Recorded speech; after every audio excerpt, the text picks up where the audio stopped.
வணக்கம். வடலையின் இரவு நேர பிரதான செய்திகள். முதலில் தலைப்புச் செய்திகள். 4 புதிய உயர்நீதிமன்ற நீதிபதிகள் ஜனாதிபதி முன்னிலையில் சத்தியப்பிரமாணம். வெளிநாட்டவர் எமது கடலில் என்ன செய்கிறார்கள் என்று அவதானிக்க முடியாதவர்கள். பிறகு கிளீன் ஸ்ரீலங்கா பற்றி பேசி பிரயோசனமில்லை என பர்ணகுலசிங்கம் காட்டம். ஜனாதிபதியின் தூய்மையான இலங்கை திட்டம் தொடர்பில் மன்னார் மாவட்ட அதிகாரிகளுக்கு தெளிவுபடுத்தல் கருத்தரங்கு. உக்ரைனில் வடகொரிய ராணுவ வீரர்கள் 2 பேர் சிறைப்பிடிப்பு. தொடர்பான விரிவான செய்திகள். 4 புதிய உயர்நீதிமன்ற நீதிபதிகள் இன்று முற்பகல் ஜனாதிபதி செயலகத்தில் ஜனாதிபதி அனுருகுமார திசாநாயக்க முன்னிலையில் சத்தியப்பிரமாணம் செய்தனர். அதன்படி மேன்முறையீட்டு நீதிமன்ற நீதியரசர்களான RMS ராஜகருணா, மேனகா விஜயசுந்தர, சம்பத் பி அபயகோன் மற்றும் MSP விஜயரத்ன ஆகியோர் ஜனாதிபதி முன்னிலையில் உயர் நீதிமன்ற நீதிபதிகளாக சத்தியப்பிரமாணம் செய்து கொண்டனர். இந்த நிகழ்வில் ஜனாதிபதியின் செயலாளர் கலாநிதி நந்திக சனத் குமார நாயகவும் கலந்து கொண்டார். முல்லைத்தீவில் ரோஹிஞ்சியா படகு கரை ஒதுங்கும் வரை கடற்படைக்கு தெரியாது போயுள்ளது. இவ்வாறு வெளிநாட்டவர் எமது கடலில் என்ன செய்கிறார்கள் என்று அவதானிக்க முடியாதவர்கள் பிறகு ஏன் கிளீன் ஸ்ரீலங்கா பற்றி பேசி பிரயோசனமில்லை என வடக்கு வடமராட்சி சமாயத்தின் உபதலைவர் வர்ணகுலசிங்கம் தெரிவித்துள்ளார். யாழ் வடமராட்சி ஊடக இல்லத்தில் நடத்திய ஊடக சந்திப்பில் அவர் இவ்வாறு தெரிவித்துள்ளார். புதிய கடற்றொழில் அமைச்சர் ஐரோப்பிய நாடுகளுடன் பேச வேண்டும் என்றுள்ளார். இதுவரை எந்த அமைச்சரும் பேசியதில்லை. இது எமக்கு சந்தேகத்தை ஏற்படுத்தியுள்ளது. ஐரோப்பிய நாடுகளை கூட்டி வந்து கடலை கூறு போட்டு விற்க போகிறார்களா என்ற சந்தேகம் எழுந்துள்ளது. இது தொடர்பில் எமது கடற்றொழில் அமைப்புகள் மௌனமாக உள்ளன. பேராபத்தானது. அமைச்சரின் குறித்த விடயம் பற்றி பேச வேண்டும். கிளீன் ஸ்ரீலங்கா என்ற திட்டத்தை தொடங்கியுள்ளீர்கள். இதில் என்ன நடக்கிறது? எமது நாட்டில் கொண்டுவரப்பட்ட சட்டத்தை நடைமுறைப்படுத்தி சட்டத்தை நிரூபியுங்கள். இதுதான் கிளீன் ஸ்ரீலங்கா. அதை விடுத்து சிற்று நிரூபங்களை விடுவது மட்டுமே நடைமுறையில் கொண்டு வருவதில்லை. சட்டத்தையும் சுற்று நிரூபங்களையும் நடைமுறைப்படுத்துங்கள். எல்லாம் கிளீனாகும். பாராளுமன்றத்தில் ரவிகரன் மீனவர்கள் சார்பில் இந்திய மீனவர்களினால் ஏற்படும் பிரச்சினை பற்றி பேசியுள்ளார். அதை வரவேற்கின்றோம். பேச்சோடு நின்று விடாமல் தொடர்ந்து நடைமுறைக்கு கொண்டு வாருங்கள். பல அரசியல் கட்சிகளிடமும் பாராளுமன்ற பிரதிநிதி பல ஆவணங்கள் கையளித்தோம். ஒன்றும் நடக்கவில்லை. தமிழ் அரசியல்வாதிகள் துப்பு கட்டவர்கள். வெளிமாவட்ட மீனவர்களுக்கு உள்ளூரில் அனுமதியை வழங்குவதனால் கஞ்சா கடத்தல் உட்பட போர்க்காலத்தில் கடலில் தாண்டு போயுள்ள கடற்படையினர் மற்றும் விடுதலை புலிகளின் கப்பல்கள் படகுகளில் பாகங்களை திருடி செல்ல வழி திறந்துவிடப்பட்டுள்ளது. கடல் வளம் வெளிமாவட்ட மீனவர்கள் சட்டவிரோத தொழில் முறைகள் இந்திய மீனவர்களின் அத்துமீறல்களால் கடல் வளம் அழிக்கப்படுகின்றது, நாசம் செய்யப்படுகின்றது. கடல் பகுதிகளில் பிளாஸ்டிக் கழிவுகளினால் ஆக்கிரமிக்கப்பட்டு கடல் வளம் நாசமாக்கப்பட்டுள்ளது. இதை கிளீன் செய்யுங்கள். கிளீன் ஸ்ரீலங்கா என்றால் இதை கிளீன் செய்யுங்கள் என்று அவர் தெரிவித்துள்ளார். பவளக்குடியில் அடிச்சு உடைச்சு களவெல்லாம் உடைச்சு இன்றைக்கு அந்த கண்டல் மேட்டு பகுதி எங்கே இல்லாமல் போயிருக்கு. அதுக்கெல்லாம் யார் காரணம்? இந்த அதிகாரிகள் தான் காரணம். இந்த அதிகாரிகளை நீங்கள் துணை போறீர்கள். சட்டங்களை இறுக்கமான முறையில் நடைமுறைப்படுத்துக்கு பார்ப்போம். கிளீன் ஸ்ரீலங்கா என்னென்ன கிளீன் பண்ண போறீர்கள்?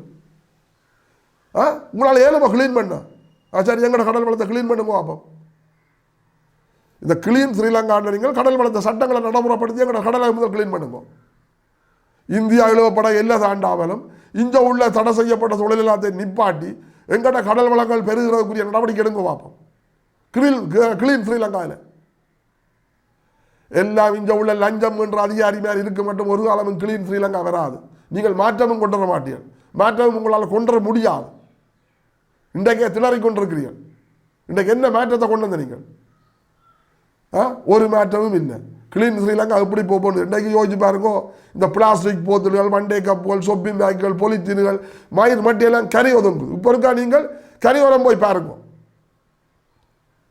கடற்கரை மன்னார் மாவட்ட அரசு அதிகாரிகளுக்கான தூய்மையான இலங்கை தொடர்பில் தெளிவூட்டல் கருத்தரங்கு நேற்றைய தினம் மன்னார் மாவட்ட செயலக மாநாட்டு மண்டபத்தில் நடைபெற்றது.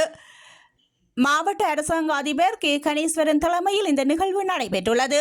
இதன்போது ஒரு செழிப்பான தேசம் ஒரு அழகான வாழ்க்கை என்ற ஜனாதிபதியின் எண்ணக்கருவுக்கு அமைய தூய்மையான இலங்கை திட்டம் தொடர்பில் ஜனாதிபதி செயலகத்தின் உதவி செயலாளர் சாரதாஞ்சலி மனோகரன் தெளிவுபடுத்தல் கருத்துரைகளை வழங்கினார்.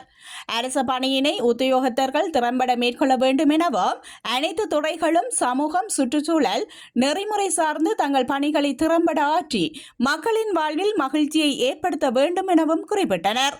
மேலும் ஜனாதிபதி அவர்களின் தலைமையில் நடைபெற்ற கிளீன் ஸ்ரீலங்கா வேலை திட்ட நிகழ்வில் எடுத்துக் கூறப்பட்ட விடயங்கள் தொடர்பிலும் தெளிவுபடுத்தப்பட்டது. மேலும் அரசாங்கத்தின் புதிய எண்ணக்கருக்களான வறுமையை ஒழித்தல், டிஜிட்டல் ஸ்ரீலங்கா, கிளீன் ஸ்ரீலங்கா ஆகிய எண்ணக்கருவை எவ்வாறு செயற்படுத்துதல் தொடர்பிலும் தெளிவுபடுத்தப்பட்டது. இதன்போது மாவட்ட உதவி செயலாளர்கள், திணைக்கள பதவி நிலை உத்தியோகத்தர்கள், போலீசார், பிரதேச செயலாளர்கள் ஆகியோர் கலந்து கொண்டமை குறிப்பிடத்தக்கது. ஒரு தூய்மையானவர் கிளீன் ஸ்ரீலங்காவில் என்ன விடயம் என்பதை நீங்கள் தெரிந்திருக்க வேண்டும் என்றதுக்காக வேண்டித்தான் அதோட எண்ணக்கருக்கள் தொடர்பாக உங்களுக்கு விளக்கம் அளிக்கப்பட்டிருக்கு. இது சம்பந்தமாக ஏற்கனவே கௌரவ ஆளுநர்கள், பிரதம செயலாளர்கள், அரசாங்க அதிபர்கள் எல்லா தரப்பினருக்கும் இது சம்பந்தமான விழிப்புணர்வு வழங்கப்பட்டிருக்கிறது. தேசத்துல கிட்டத்தட்ட 11,500 பேர் வீதி விபத்துகளால் இறந்திருக்கிறார். இதை பற்றி எல்லாம் நாங்கள் யோசிச்சு பார்த்துருக்கிறோமா? ஏன் அப்படி நடக்குது?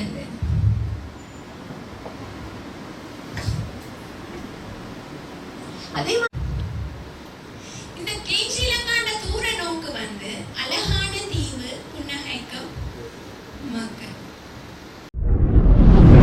அறம் சார்ந்து மெய்களும் கைகளும் ஓங்கி மங்கள மகிழ்ச்சி எங்கும் பொங்கவும், பொய்கள் நீங்கி துயர்கள் யாவும் தூர விலகவும் ஒரு நம்பிக்கை திருநாளாக தைப்பொங்கல் பெருநாள் பிறக்கட்டும் என ஈழமக்கள் ஜனநாயக கட்சியின் செயலாளர் நாயகம் டக்ளஸ் தேவானந்தா தனது பொங்கல் வாழ்த்து செய்தியில் தெரிவித்துள்ளார். தமது வாழ்வும் வளமும் செழித்தோங்க உதித்துவிடும் இயற்கைக்கு நன்றி செலுத்தும் சூரிய பொங்கல் நாள்.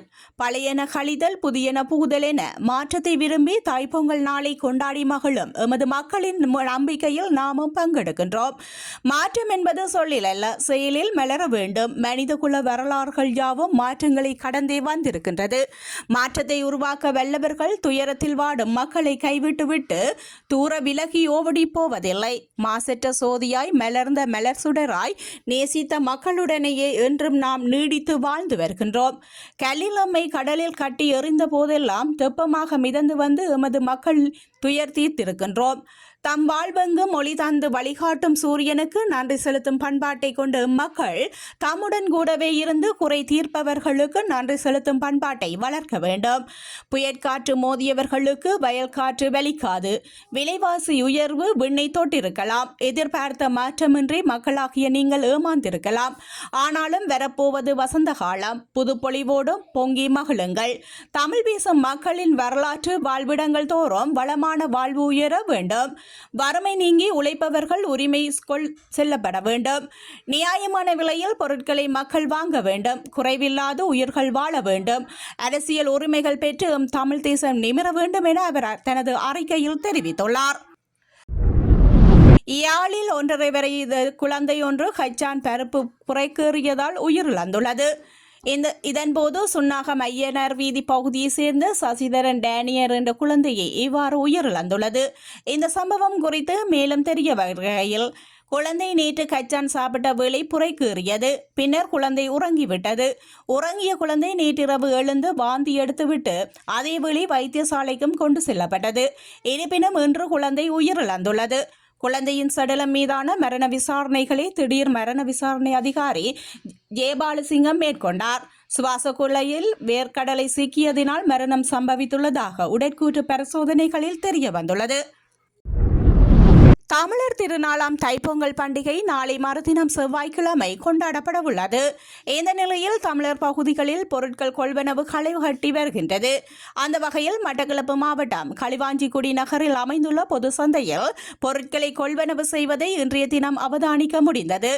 வர்த்தக நிலையங்களிலும் ஏனைய வியாபார ஸ்தாபனங்களிலும் வியாபாரம் களை கட்டிய நிலையில் மக்கள் புத்தாடைகளையும் ஏனைய வீட்டு பாவனை பொருட்களையும் மண்பானை, மண் சட்டி போன்ற பொங்கலுக்கான பொருட்களை கொள்வனவு செய்ததை காண முடிந்தது. பொங்கல் திருநாளை முன்னிட்டு இந்திய மக்களின் பங்களிப்புடன் சங்கானை பிரதேச செயலாளர் பிரிவுக்குட்பட்ட சுலிபுலம் மேற்கு கலைமகள் இலவச கல்வி நிலையத்தின் மாணவர்களுக்கு யாழ் இந்திய துணை தூதுவர் ஆலயத்தின் கற்றல் உபகரணங்கள் வழங்கி வைக்கப்பட்டது. இதன் பொழுது மாணவர்கள் கலை நிகழ்வுகள் இடம்பெற்று தொடர்ச்சியாக 73 மாணவர்களுக்கு கற்றல் உபகரணங்கள் வழங்கி வைக்கப்பட்டது. குறித்த நிகழ்வில் பிரதம விருந்தினராக பாராளுமன்ற உறுப்பினர் ரஜீவன் ஜெயச்சந்திரமூர்த்தி, யாழ் இந்திய துணை தூதுவர் சாய்முறை சங்கானை பிரதேச செயலாளர் கவிதா உதயகுமார், யாழ் இந்திய துணை தூதரக அதிகாரிகளான நாகராஜன், செல்வி ரம்யா, கலைமகள் இலவச கல்வி நிலைய உபதலைவர் அருள் சிவானந்தன், கலைமகள் கடற்றொழிலாளர் கூட்டுறவு சங்கத்தினர், கலைமகள் சமூக நிலையத்தினர், சமூக மட்ட அமைப்பின் பிரதிநிதிகள், பெற்றோர்கள், மாணவர்கள் என பலரும் கலந்து கொண்டனர். திருகோணமலையில் அரிசி விலையை அதிகரித்து விற்பனை செய்த 2 கடைகள் மீது சட்ட நடவடிக்கை எடுக்கப்பட்டுள்ளது.